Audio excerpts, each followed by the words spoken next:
Hello दोस्तों, आप सभी का स्वागत है क्रिस्टल ऑल स्टडीज में। चलिए, आज हम अपना करेंगे लेक्चर 3 मिडिवल हिस्ट्री का। दिल्ली सल्तनत आज हम कवर करेंगे।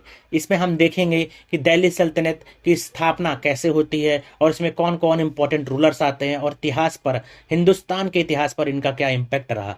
तो बेटा, इसको एज अ स्टोरी हम लोग लेंगे। आप ये मत समझिएगा कि बहुत ज़्यादा हार्ड होता है मिडिवल हिस्ट्री, यार इसमें बहुत सारे फैक्ट्स होते हैं। अगर आप ध्यान से सुनेंगे मेरी स्टोरी के थ्रू, जैसे मैं समझाऊंगा वैसे आपको वो चीज़ें याद होती जाएंगी। आप एक दो बार इसको देखिएगा ताकि आपको वो रिकॉल करने में आसानी रहेगी। ठीक है, हाँ, सर ने बताया था कुतुबुद्दीन ऐबक, तो कुतुबुद्दीन ऐबक एक दास था और उसने क्या क्या चीज़ें करी हिंदुस्तान में, उसका क्या इम्पैक्ट है लेटर ऑन हुआ। ठीक है, तो उस तरह आप बेटा एज अ स्टोरी लोगे तो आपके लिए बहुत अच्छा होगा, रिकॉल करने में भी, रिवीजन करने में भी। इसको एक से दो बार जरूर देखिएगा। चलिए, let's begin today's lecture. This side Pushpen Singh, your mentor for history domain as well as CUET general test history topics. Let's begin today's lesson. तो अब बैकग्राउंड थोड़ा देख लेते हैं बेटा, दिल्ली सल्तनत की स्थापना कैसे होती है। तो अगर आपको बताया जाए कि सबसे पहले जो यहाँ पर हमारा पीरियड था, कहीं ना कहीं राजपूत किंगडम थे। राजपूत किंगडम के बाद कहीं ना कहीं जो पहला एक फॉरेन इन्वेजन होता है, जो मुस्लिम इन्वेजन आप कह सकते हो। मुस्लिम इन्वेजन, क्योंकि फॉरेन इन्वेजन तो इंडिया में बहुत सारे हुए। अलेक्जेंडर भी एक फॉरेनर था, ठीक है, उसने भी अटैक किया था। ठीक है, साकास भी हुए, मंगोल्स भी हुए, लेकिन जो पहला मुस्लिम इन्वेजन बेटा, जब एक मुस्लिम इन्वेजन हुआ तो वो किसने किया था? वो किया था बच्चों मोहम्मद बिन कासिम ने। मोहम्मद बिन कासिम ने कौन से साल में किया था? 712 एडी में। बेटा ये आपको याद रखना जरूरी है, 712 एडी में मोहम्मद बिन कासिम ने पहला अटैक किया था। इसने सिंध को कैप्चर किया था, ठीक है, और एक अपना प्रोविंस इसको बना लिया था। कैसे बनाया था? प्रोविंस ऑफ द उमायद खिलाफत। तो उमायद खिलाफत के अंदर सिंध को अपना कॉन्कर करके एक अपना पार्ट बना लिया। उसके बाद जो पहला टर्किश इन्वेजन होता है, जो टर्किश इन्वेजन होता है वो होता है 1027 के बीच। मोहम्मद गजनवी के जो अटैक करता है, वो कितने बार बेटा अटैक करता है? 17 बार इंडिया पे अटैक करता है। ठीक है, 17 टाइम्स वो अटैक करता है। Sultan Mahmud of Ghazni led 17 expeditions to India for wealth acquisition. तो बेटा जो ये मोहम्मद गजनवी था, क्या ये यहाँ पर रहने के लिए अटैक करता था? क्या वो यहाँ राज करना चाहता था? नहीं बेटा, वो सिर्फ और सिर्फ भारत, हिंदुस्तान को लूटना चाहता था, उसके रिसोर्सेज को लेना चाहता था, इसलिए वो अटैक करता था। चलिए, उसके बाद बेटा इसने जो सबसे इंपॉर्टेंट जो अटैक किया, जिसको माना जाता है कि हाँ मोहम्मद गजनी ने ही अटैक किया था, वो किया था सोमनाथ टेम्पल पर। सोमनाथ टेम्पल पे 16वीं बारी में। ठीक है, 16वीं बारी में इसने सोमनाथ टेम्पल को कॉन्कर किया था 1025 एडी में, destroying it in 1026 AD. Receive the title, इसने कौन सा टाइटल रिसीव किया था? यामिन अल दौला। यामिन अल दौला कहां से? अबाजिद खलीफा से, for the services to the Islam के लिए। ठीक है, और इसकी डायनेस्टी का नाम क्या था? यामिनी डायनेस्टी। यामिनी डायनेस्टी क्यों? क्योंकि इसका नाम ही बेटा क्या पड़ा? यामिन अल दौला।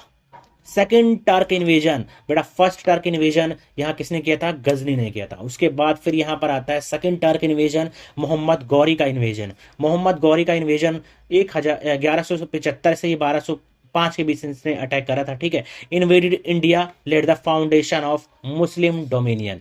तो मुस्लिम डोमिनियन को इसने यहां पर भारत में बनाया था। Often considered as the founder of the Muslim rule in India. कौन बेटा? मोहम्मद गौरी। मोहम्मद गौरी। मोहम्मद गौरी को क्या कहा जाता है? Founder of Muslim rule in India. ये बच्चों इंपॉर्टेंट है। चलिए, अब रीजंस क्या थे कि टर्क के सक्सेस होने के और भारत में इनका कब्जा होने के? सबसे पहला, राजपूत की वीकनेसेस, जो आपने लास्ट चैप्टर में पढ़ा कि इनके बीच बेटा एकता बिल्कुल नहीं थी, यूनिटी बिल्कुल नहीं थी, ऑर्गेनाइजेशन बिल्कुल भी नहीं था, इंटरनल राइवलरीज बहुत ज्यादा थी राजपूत किंगडम्स के बीच में, ये आपस में ही बेटा लड़ते रहते थे। ठीक है, अब्सेंस ऑफ सेंट्रल गवर्नमेंट, कोई एक गवर्नमेंट नहीं थी कि ठीक है हाँ ये गवर्नमेंट है और इसके अंदर ये सारे रीजन्स आते हैं, सब आपस में छोटे छोटे टुकड़ों में बटे हुए थे, small and scattered Rajput kingdoms. इसलिए कहीं ना कहीं बड़ी आसानी से टर्किश लोगों ने भारत पर कब्जा कर लिया। ठीक है, अब देखिए दिल्ली सल्तनत का जो पीरियड स्टार्ट होता है बेटा, जब मोहम्मद गौरी ने अटैक किया। ठीक है, मोहम्मद गौरी ने भारत को अटैक किया और उसके बाद उसने क्या किया कि अपने एक स्लेव को यहाँ पर राज करने दिया। उसका क्या नाम था? Qutubuddin Aibak. As soon as Ghori की डेथ हो जाती है बेटा, तो कुतुबुद्दीन ऐबक क्या करता है, अपनी एक यहाँ पर डायनेस्टी को बना लेता है, अपने आप को सुल्तान घोषित कर देता है और यहाँ पर राज करता है हिंदुस्तान पर। तो ये 5 हिस्सों में बेटा पूरी दिल्ली सल्तनत को आप पढ़ सकते हो, दिल्ली सल्तनत को। आज हम 2 से 3 को पूरा अच्छे से कवर करेंगे। सबसे पहला आप बोल सकते हो स्लेव डायनेस्टी, जो कि 1206 से 1290।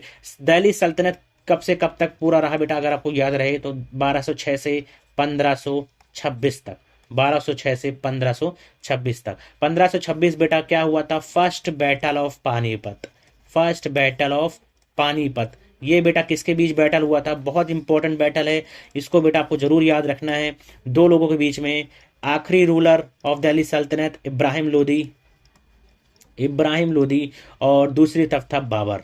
ठीक है, बाबर। तो एक बहुत इंपॉर्टेंट युद्ध हुआ जिसमें बाबर की जीत होती है और मुगल शासन का यहाँ पर भारत में स्टार्ट होता है। चलिए पीछे आते हैं। स्लेव डायनेस्टी 1206 से 1290, खिलजी डायनेस्टी 1290 से 1320, तुगलक डायनेस्टी 1320 से 1414, सैयद डायनेस्टी 1414 से 51 के बीच, और देन लोधी 14 से 51 से 1526 के बीच में रहा। अब देखिए सबसे पहले स्टार्ट करते हैं स्लेव डायनेस्टी से, कुतुबुद्दीन ऐबक से। जो भी इंपॉर्टेंट पॉइंट्स है बच्चों, ये आपको बहुत अच्छे से याद कर लेने हैं कि हाँ ये पॉइंट्स हैं, कुछ फैक्चुअल चीज़ें हैं, ये आ सकती हैं। और जैसे मैं बता रहा हूँ उसी तरह आप इसको नोट्स बना सकते हैं, या फिर इस पीपीटी के लिए आप हमसे कनेक्ट कर सकते हैं, हम आपको ये पीपीटी ज़रूर शेयर कर देंगे। कुतुबुद्दीन ऐबक 1206 से 1210 के बीच में रूल करता है। ये बेटा एक टर्किश स्लेव था, और किसके अंदर? मोहम्मद गौरी के अंदर, जिसने पहले इसको गवर्नर बनाया, देन उसके बाद इसको मास्टर ऑफ हिंदुस्तान बना दिया। ठीक है, और इसके बाद इसने क्या करा? Established slave dynasty. Slave dynasty इसलिए कहा जाता है क्योंकि पहले ये दास था। किसका? मोहम्मद गौरी का ये एक दास था। इसको बेटा लाख बख्श की टाइटल दिया। लाख बख्श का क्यों? क्योंकि बहुत ज़्यादा ये दयालु था, जनरोसिटी इसके अंदर बहुत ज़्यादा थी, तो ये दान वगैरह करता था, इसलिए लाख बख्श का इसको टाइटल दिया गया। इसने 2 इंपॉर्टेंट मॉस्क बनाए, पहला कुव्वतुल इस्लाम एंड देन 2.5 दिन का झोपड़ा। किसने बनवाया? कुतुबुद्दीन ऐबक ने। पहला कुव्वतुल इस्लाम और 2.5 दिन का झोपड़ा। 2.5 दिन का झोपड़ा बेटा कहाँ है? अजमेर में है, ये आपको जरूर याद रखना है। ठीक है, उसके बाद कुतुब मीनार को बनाने की शुरुआत भी बेटा किसने करी थी? कुतुबुद्दीन ऐबक ने करी थी। कुतुबुद्दीन ऐबक ने कुतुब मीनार बनाने की जो शुरुआत करी बेटा, वो किसकी याद में करी थी? ये एक इंपॉर्टेंट सवाल बन जाता है। तो किसकी याद में? ख्वाजा कुतुबुद्दीन बख्तियार खाकी। ये आपको याद रखना है कि ख्वाजा कुतुबुद्दीन बख्तियार खाकी की याद में कुतुब मीनार बनवाना स्टार्ट किया था। ठीक है, ही पेट्रोनाइज। इसके अंदर बेटा एक इंपॉर्टेंट जो ये होते हैं राइटर्स में बेटा आपको याद रखना है हसन उन निज़ामी और फ़खरुद्दीन। 2 नाम आपको याद रखना है, हसन उन निज़ामी और फ़खरुद्दीन। ये दोनों किसके काल के दौरान थे? तो कुतुबुद्दीन ऐबक के टाइम पर ये दोनों थे। ठीक है, किसकी कोर्ट में? कुतुबुद्दीन ऐबक की कोर्ट में। देन बेटा यहाँ शमसुद्दीन इल्तुतमिश, जो कि कुतुबुद्दीन ऐबक का ही दामाद था, कुतुबुद्दीन ऐबक का ही दामाद था। 1211 से 1236 के बीच इसका पीरियड रहता है। He deposed Aram Shah and took the Delhi throne in 1211 में। Known as the real founder. Real founder किसको बोला जाता है?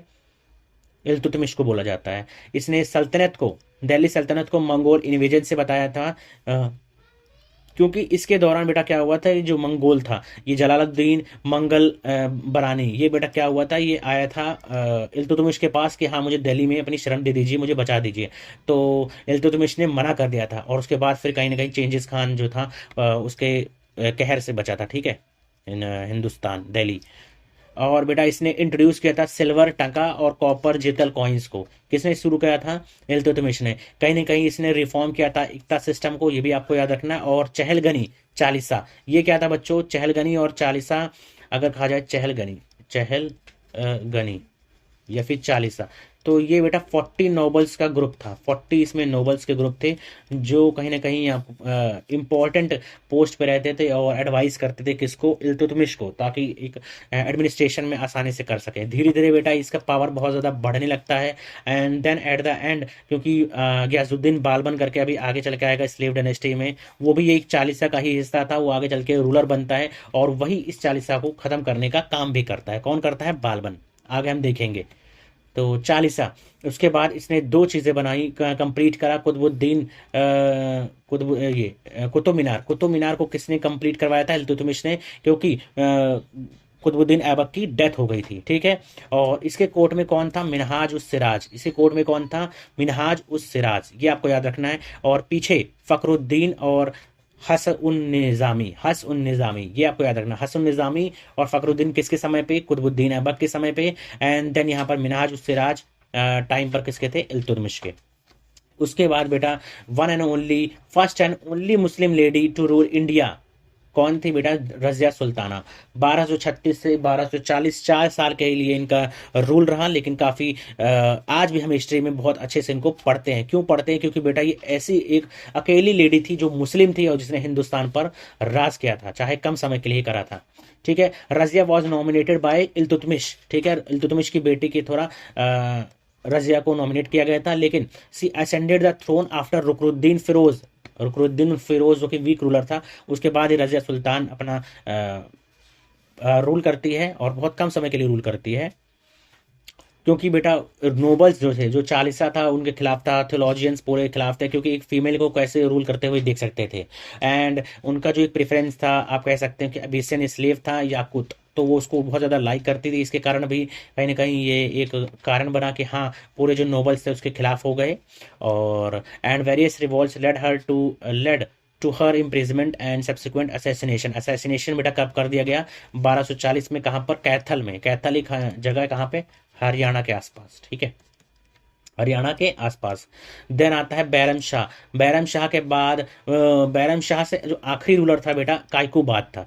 तो ये 1240 से 1290 के बीच में आते हैं। इसमें से जो भी इंपॉर्टेंट है मैं आपको जल्दी जल्दी पढ़ा देता हूँ, खास करके गयाजुद्दीन बालबन, ये एक इंपॉर्टेंट बीच में आएगा। Bahram Shah was the third son था, जो बहुत कम समय के लिए रूल करता है, 1240 से 1242 after Razia, but had limited power. Nasiruddin Mohammad replace Bahram Shah and ruled it 1266। उसके बाद फिर इंपॉर्टेंट आता है गयाजुद्दीन बालबन, जो 1266 में बनता है और क्राउन की प्रेस्टीज को बहुत ऊपर तक ले जाता है। कैसे? क्योंकि उसने चालीसा जो नोबल्स थे, जो रूलर्स को कंट्रोल कर रहे थे, अभी तक आपने देखा कि वीक रूलर्स आ रहे थे, कहीं ना कहीं वो चालीसा की सहमति के कारण ही बन पा रहे थे, लेकिन गयाजुद्दीन बालबन ने चालीसा को ही खत्म कर दिया, ठीक है।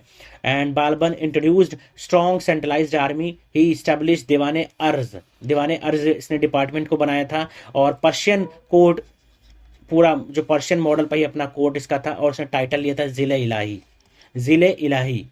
जिले इलाही मतलब द शैडो ऑफ गॉड, ये आपको याद रखना, द शैडो ऑफ गॉड। किसने टाइटल लिया था? गयाजुद्दीन बालबन ने। His policy aim to stabilize the sultanate but face challenges.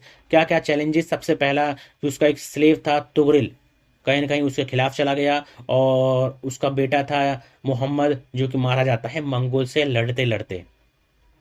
तो ये एक इम्पॉर्टेंट था। किससे लेने देना? गयाजुद्दीन बालबन से। गयाजुद्दीन बालबन से आपको ये जरूर याद रखना है कि इसने चालीसा को एंड किया था, इसने जिले इलाही टाइटल लिया था, और इसने दीवाने अर्ज करके एक डिपार्टमेंट भी बनाया था, स्ट्रॉन्ग सेंट्रलाइज्ड आर्मी। उसके बाद बेटा इसने दो प्रैक्टिसेस को इंट्रोड्यूस किया था। दो प्रैक्टिसेस कौन कौन सी थी? सिजदा करना और पाइबोस करना, ठीक है। सिजदा करना और पाइबोस। सिजदा मतलब अपना सर झुकाना और दूसरा पाँव को चूमने वाला। तो ये दोनों चीज़ें किसने शुरू कराई थी? गयाजुद्दीन बालबन ने। गयाजुद्दीन बालबन के बाद कहीं ना कहीं फिर थोड़ा वीक रूलर आते हैं, जैसे कि सबसे आखिरी रूलर आप कह सकते हैं कायकूबाद था। कायकूबाद को किसने मारा था? जलालुद्दीन खिलजी ने उसको हराया। उसको मारने के बाद कहीं ना कहीं अपना कब्जा कर लेता है और फिर वहाँ का सुल्तान बन जाता है। और वहीं से कौन सी डायनेस्टी शुरू होती है? खिलजी डायनेस्टी, 1290 से 1320 के बीच में। 1290 से 1296 के बीच जलालुद्दीन खिलजी रहता है, बहुत कम समय के लिए।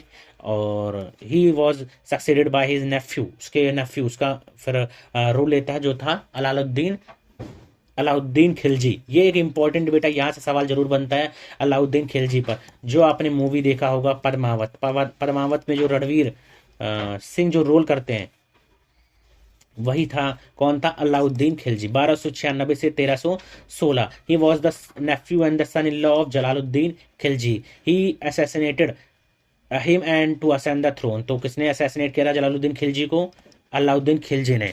और ये बहुत इंपॉर्टेंट है कि इसने he was very notable for separating religion from the politics. इन्होंने कहा था किंगशिप नोज नो किंगशिप, ये किसने कहा था? अलाउद्दीन खिलजी ने। उसकी पॉलिसी से हमें यही क्लियर होता है, किंगशिप नोज नो किंगशिप। ये आपको इंपॉर्टेंट है, याद रखना है।